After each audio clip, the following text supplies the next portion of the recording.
आजादी के बाद देश को सबसे ज्यादा जरूरत थी तो शिक्षा, स्वास्थ्य और सुरक्षा की, जिसमें शिक्षा की प्राथमिकता सबसे पहले थी। जाहिर तौर पर स्वास्थ्य और सुरक्षा भी शिक्षा के बूते ही तो किया जा सकता है। शासन ने भी शिक्षा के लिए हर जगह अलग से बजट और गुंजाइश बनाकर रखी है ताकि शिक्षा के जरिए देश के भविष्य को एक नई दिशा दी जा सके। और लेकिन कटनी जिले का प्रशासन और शिक्षा विभाग के अलावा प्रशासन और शिक्षा विभाग, इसके साथ ही नगर निगम के लिए शासन की शिक्षा नीति किसी काम की नहीं है। अगर सरकार की शिक्षा नीति किसी काम की होती या इस पर कड़ाई से पालन किया जाता तो सरकारी स्कूलों की हालत भी कॉन्वेंट स्कूलों सरीखे होते। संभवतः कॉन्वेंट स्कूल बंद होने की कगार पर खड़े ही नजर आते हैं। कटनी के शहरी क्षेत्र की बात करें तो सैकड़ों सरकारी स्कूल हैं जो कटनी शहर के बच्चों की तकदीर बदलने के काम में लगे हैं, लेकिन प्रशासन का एक भी महकमा इन स्कूलों का भाग्य नहीं बदल पा रहा है। दरअसल मामला राज्य शिक्षा केंद्र और नगर निगम के अलावा जिला शिक्षा केंद्र के बीच उलझकर दम तोड़ देता है। जब किसी भी स्कूल में रिपेयरिंग की बात आती है तो उसे दो तरह से पेश किया जाता है। पहला माइनर रिपेयरिंग और दूसरा मेजर रिपेयरिंग का। माइनर रिपेयरिंग में 1 लाख से कम के बजट को राज्य शिक्षा केंद्र और उसके ऊपर के बजट को जिला शिक्षा केंद्र स्वीकृति देता है। इसके अलावा नगर निगम के पास एक खास बजट भी होता है जो शिक्षा उपकर राशि के तहत मिलता है। नगर निगम में 2022-2023 के सत्र में स्कूलों के विन्यास और उनके जीर्णोद्धार के लिए तकरीबन 11.5 करोड़ रुपए जमा थे, जो खास तौर पर स्कूलों के मद के थे। इन पैसों का उपयोग तमाम स्कूलों के भाग्य बदलने के बाद बची हुई राशि को अन्य मद में खर्च किया जाना था।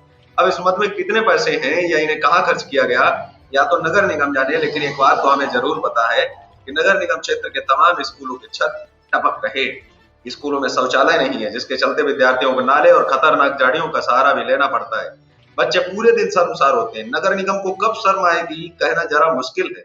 सबसे हैरान करने वाली बात तो यह है कि बिना बाउंड्री वाल के इन स्कूलों में शाम होते ही शराबियों का जमावड़ा लग जाता है।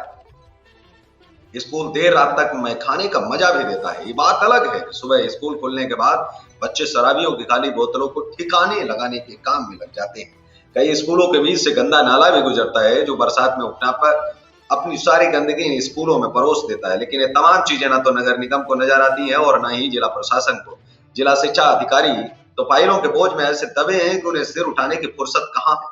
सबसे हैरान करने वाली बात तो ये है कि शहर में महापौर खुद महिला है और उन्हें भी नन्ही बच्चियों के रोज शर्मसार होने की जानकारी नहीं है। तो कहा ही क्या जाए, इनके पास इतना बजट है कि एक तमाम स्कूलों के भाग्य को एक झटके में बदल दे। खैर, आप देखिए कि कटनी शहर के विकास को जो चौक चौराहों पर सौंदर्यीकरण के नाम पर जो हो रहा है, मोदी जी तो शौचालय के लिए न जाने कैसे कैसे उपाय करने में लगे हैं, लेकिन अब स्कूल इससे महरूम है तो क्या कर सकते हैं। लेकिन साथ ही सवाल ये भी उठता है कि लगातार जो लोग आवाजें उठा रहे हैं उनको कैसे दबाया जाता है, ये भी हमने देखा है। अगर भारतीय जनता पार्टी की सरकार हो या फिर कांग्रेस की सरकार हो, इन दोनों सरकारों ने जितना दोहन जनता का किया है इससे ज्यादा कोई भी नहीं कर सकता है।